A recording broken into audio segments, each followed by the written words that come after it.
Film की शुरुआत में हमें बताया जाता है कि दूसरे प्लेनेट के कुछ एलियंस हैं जो अपने कैदी एलियंस को सजा देने के लिए जमीन पर छोड़ दिया करते थे। उन्हें इंसानों के जिस्म में कैद कर दिया जाता था और जब वो इंसान मरता था तो वो एलियन भी उसके साथ मर जाया करता था। साल 1380 में हम देखते हैं कि एक औरत अचानक से हवा में उड़ने लगती है क्योंकि उसके जिस्म में भी एलियन कैद था। जब ये देखकर कुछ सिपाही उसे बचाने जाते हैं लेकिन वो उसे बचा ही नहीं पाते क्योंकि उसके चारों तरफ एक कवर बना हुआ था। औरत के जिस्म में कैद एलियन बाहर निकल आता है और देखते ही देखते सब पर हमला कर मारने लगता है, लेकिन वो जमीन के माहौल में 5 मिनट से ज्यादा नहीं रह सकता था। तभी एक रास्ता खुलता है और रोबोट की गाड़ी यहाँ पर आती है। दरअसल एलियंस ने अपने सारे कैदी एलियंस के इंतजाम के लिए अपना सीनियर रोबोट यहाँ भेजा है जिसका नाम गार्ड था, जिसके साथ उसका साथी भी था। वो भी एक रोबोट था लेकिन वो किसी डिवाइस जैसा था। अब ये दोनों फ्यूचर इन्हीं आने वाले वक्त से आए थे सिर्फ उस एलियन को रोकने के लिए, लेकिन तभी वो एलियन दोबारा से उस औरत के जिस्म में चला जाता है और गार्ड पर हमला करता है। अब गार्ड यहाँ अपनी ताकत लगाकर उस एलियन को औरत के जिस्म से निकालता है। ऐसा होते ही उस औरत की हालत मरने वाली हो जाती है, लेकिन मरने से पहले वो गार्ड से कहती है कि मेरी बेटी का ख्याल रखना, वो बहुत ही छोटी है। और अब जैसे एक सिपाही उस बच्ची को मारने वाला होता है तभी गार्ड का साथी इंसानी रूप में आकर उस सिपाही को मारकर बच्ची को बचा लेता है। और बेशक गार्ड एक रोबोट था लेकिन उसके जिस्म में इंसानों के बहुत सारे अलग अलग रूप थे। अब वो दोनों एक रास्ता खोलकर 2012 में आ जाते हैं जहाँ गार्ड उस एलियन को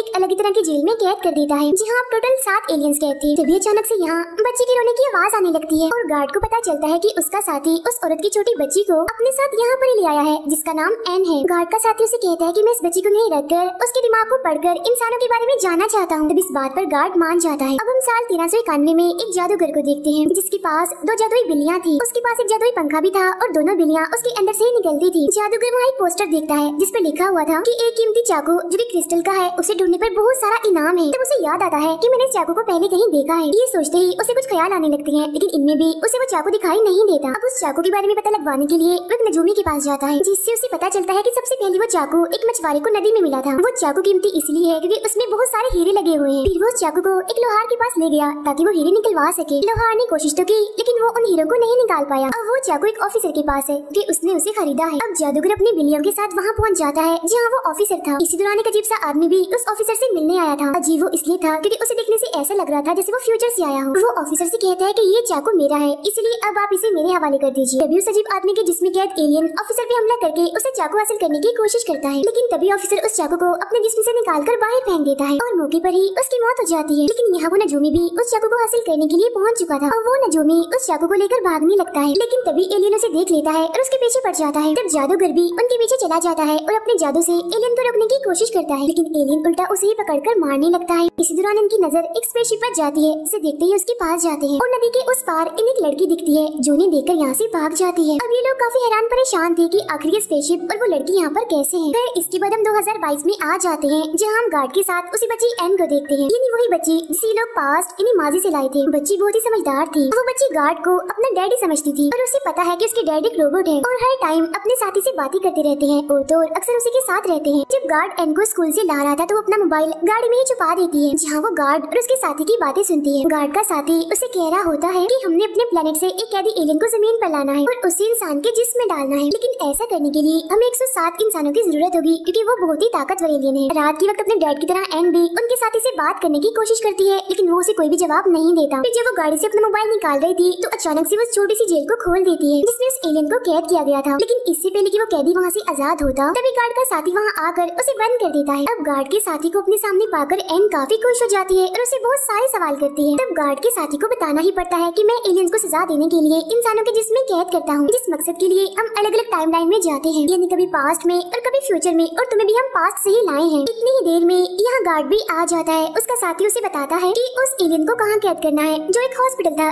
यहाँ से कुछ ही दूरी पर।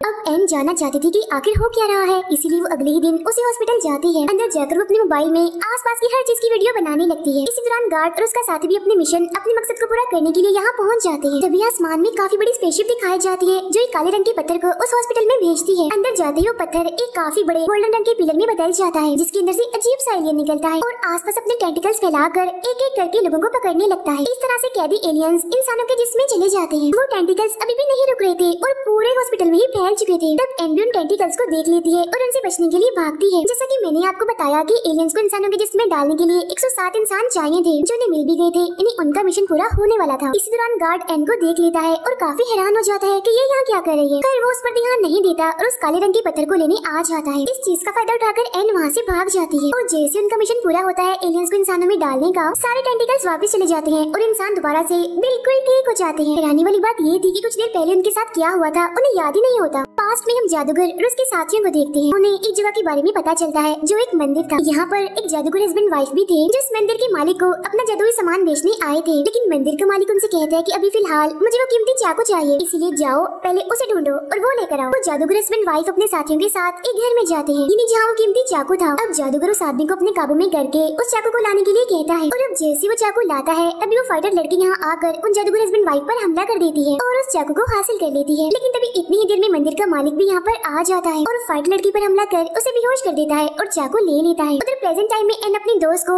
एलियन की रिकॉर्ड की हुई वीडियो दिखाती है। तब ये देखकर गार्ड उसे बुरे एलियंस कैदियों के बारे में बताता है, जो सुनकर एन समझ जाती है कि गार्ड और उसका साथी जमीन पर इसीलिए है ताकि वो इंसानों को बुरे एलियंस के हमलों से बचा सके। अगले दिन जमीन पर बुरे एलियंस की स्पेसशिप आ रही होती है, जिसका मकसद इंसानों के जिस्म में कैद सभी एलियंस को आजाद करना था। तब गार्ड और उसका साथी उसे रोकने के लिए जाते हैं, जहाँ एन के जिद करने पर वो उसे भी साथ ले ही जाते हैं। उस स्पेसशिप में से एक रेड रोबोट निकलता है, जो एक पुलिस ऑफिसर के पास पहुँचता है कि उसके जिस्म में बहुत ही ताकतवर एलियन था। लेकिन इंसानों के जिस्म में एलियंस को जगाने के लिए एक चाबी चाहिए होती है, जो कोई और नहीं बल्कि वो एक कीमती चाकू था और वो इस टाइम लाइन में गार्ड के पास था। अब उस रेड रोबोट को रोकने के लिए गार्ड अपने रोबोट वाले रूप में आकर उसके पास जाता है, जहाँ इन दोनों की काफी लड़ाई होती है। इस लड़ाई के दौरान रेड रोबोट गार्ड से उस चाकू को हासिल करने में कामयाब हो जाता है। अब जिस पुलिस ऑफिसर के जिस्म में वो ताकतवर एलियन था वो वहाँ से भाग रहा होता है। अब रेड रोबोट अपने स्पेसशिप से उसकी गाड़ी का पीछा करता है, जिसके बाद गार्ड भी अपनी स्पेसशिप में आकर एलियंस की स्पेसशिप पर हमला करने के लिए जाता है और स्पेसशिप की मेन जगह पर हमला करने लगता है, क्योंकि स्पेसशिप की सारी ताकत इसी जगह पर थी। लेकिन रेड रोबोट उस मेन जगह को कहीं और शिफ्ट कर देता है और गार्ड के हमले से बच जाता है। वो उल्टा गार्ड पर भी वार करता है, जिस वजह से उसका स्पेसशिप पानी में गिरता है। अब रेड रोबोट पुलिस ऑफिसर को भी पकड़ लेता है और हमला कर देता है, जिसकी वजह से उसके जिस्म में कैद ताकतवर एलियन बाहर आ जाता है।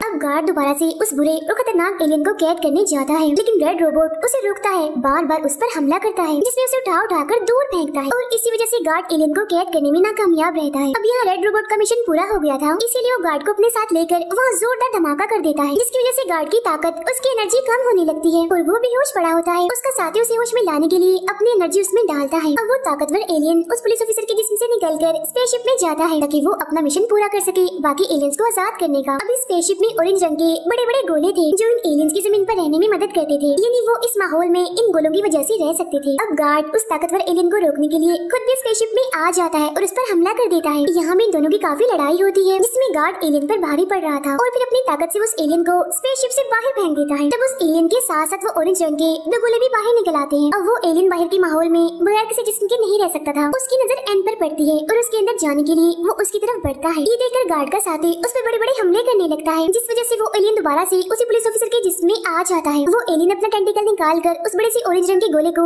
हवा में फोड़ देता है, जिस वजह से जहरीली गैस हर तरफ फैलने लगती है। जैसे लोग उस गैस की लपेट में आते हैं, देखते ही देखते तेजी से मरने लगते हैं। वो एलियंस जो इंसानों के जिस्मों में कैद थे वो जाग रहे होते हैं। गार्ड का साथी एन को बताता है कि ये चाकू कितना जरूरी है, ये हमारी ताकत, हमारी एनर्जी का जरिया है और इसी के जरिए हम भागे हुए एलियंस को पकड़ते हैं और टाइम ट्रेवल यानी वक्त का सफर भी कर सकते हैं, कभी पास्ट में तो कभी फ्यूचर में, और तो हम आने वाला वक्त भी देख सकते हैं कि कैसा होगा। लेकिन फिलहाल जो फ्यूचर मैंने देखा है वो तो ठीक नहीं। गार्ड की ताकत, एनर्जी आहिस्ता आहिस्ता कम होती जा रही थी और वो बुरा एलियन भी यहाँ पर आने ही वाला था, इसीलिए गार्ड एन को अपने साथी के साथ दूर भेज देता है ताकि उसे कोई खतरा न हो। अब गार्ड एन की दी हुई तस्वीर देखता है, जिसके पीछे लिखा हुआ था प्लीज भाग जाइए, क्योंकि वो उसे बिल्कुल अपने डैड की तरह ही समझती है। गार्ड का साथी जो कि इंसानी रूप में था एन को बताता है कि गार्ड के पास बहुत ही कम टाइम बचा है, यानी उसकी जिंदगी बहुत थोड़ी रह चुकी है। ये जानकर एन कहती है ये बात आपने मुझे पहले क्यों नहीं बताई और अब प्लीज मुझे वापस ले जाएं गार्ड के पास से। तब काफी बहस के बाद वो उसे गार्ड के पास ले जाने लगता है। उधर वो ताकतवर एलियन गार्ड को ढूंढकर उस पर हमला कर देता है। तब गार्ड का साथी उसके पास आकर कहता है कि अभी भी कुछ नहीं बिगड़ा, हम उसे अभी भी रोक सकते हैं अगर हम उस शिप की मेन जगह जो उसकी ताकत है उस पर हमला करें तो। अब गार्ड उस चाकू को बाहर हवा में फेंक देता है, जिसका इस्तेमाल करके जैसे गार्ड का साथी शिप की मेन जगह पर हमला करने वाला होता है, तभी उससे पहले एलियन उस पर जोरदार हमला कर उसे रोक देता है और वो काफी दूर जाके गिरता है। अब वो चाकू गार्ड के पास था, जिसे लेकर वो लोग भागते हैं, यानी गार्ड, उसका साथी और एन। जिसके बाद गार्ड उस चाकू के जरिए एक रास्ता खोलता है और ये लोग पहुंच जाते हैं पास्ट में। यहाँ भी गार्ड और उस ताकतवर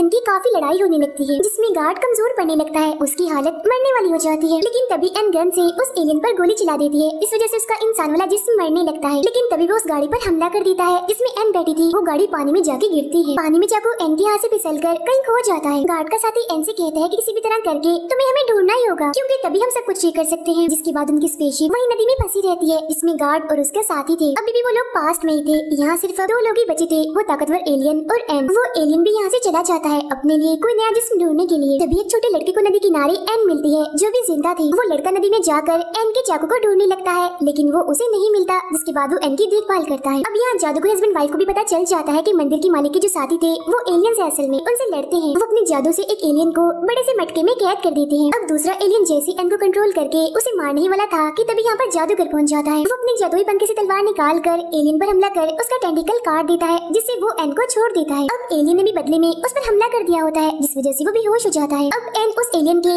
इंसानी जिस्म पर हमला करती है, लेकिन उसके चारों तरफ एक कवर बना हुआ था जिससे उसे कुछ भी नहीं होता। यहाँ वो जादूगर औरत एक जादुई शीशे की मदद से अपने हाथ को बहुत बड़ा कर लेती है और एक दूसरे एलियन पर हमला करके उसे रोकती है। तभी जादूगर को भी होश आ जाती है और वो एलियन पर हमला कर देता है। यहाँ एन उस जादूगर औरत के शीशे को इस्तेमाल करके गोली चलाती है, जिससे उसकी गोली भी बड़ी होकर उसके कवर को तोड़ते हुए इस बार उसके इंसानी जिस्म में लग जाती है। इसी दौरान दूसरा एलियन जो मटके में बंद था वो आजाद हो जाता है। अब एन यहाँ से भाग गई थी, तो वो एलियन अपने जिस्म के साथ एन का पीछा करता है। तो वो यहाँ पानी के अंदर छुपकर गार्ड उसके साथी के स्पेसशिप के अंदर चली जाती है। अब ऐसा होते ही वो एलियन मर जाता है। इसके बाद वो आदमी भी होश में आ जाता है जिसके जिस्म में वो एलियन था। तो इसी के साथ ही ये फिल्म यहीं पर खत्म।